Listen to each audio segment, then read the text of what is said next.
अंधेरी रात और घना वन। लाक्षागृह की अग्नि से बचने के बाद पांडव अपनी माता कुंती के साथ जंगलों में भटक रहे थे।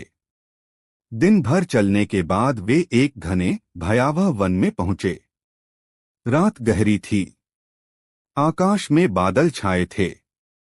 जंगल में जंगली जानवरों की आवाजें गूंज रही थीं।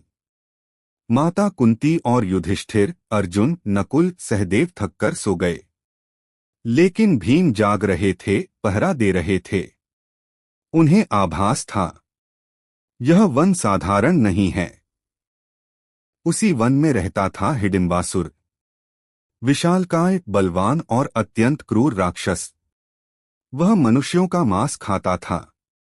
अचानक उसे मनुष्य की गंध आई। उसने अपनी बहन हिडिंबा को आदेश दिया, जाओ, उन्हें पकड़कर लाओ। आज हमारा भोजन तैयार है। हिडिंबा जब पांडवों के पास पहुंची तो उसकी दृष्टि भीम पर पड़ी। लंबा, विशालकाय, तेजस्वी योद्धा। भीम का रूप देखकर वह मोहित हो गई। उसके मन में प्रेम जागा। उसने मन ही मन निश्चय किया, मैं इन्हें मरने नहीं दूंगी।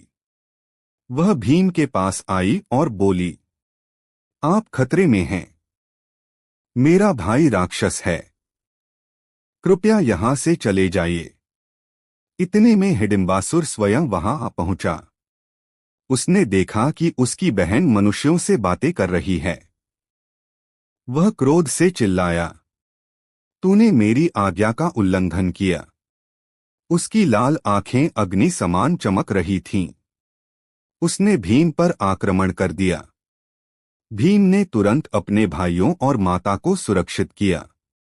फिर राक्षस के सामने डटकर खड़े हो गए। जंगल में भयंकर युद्ध शुरू हुआ। पेड़ उखाड़कर एक दूसरे पर फेंके गए। पत्थर टूटकर बिखर गए। धरती कांप उठी।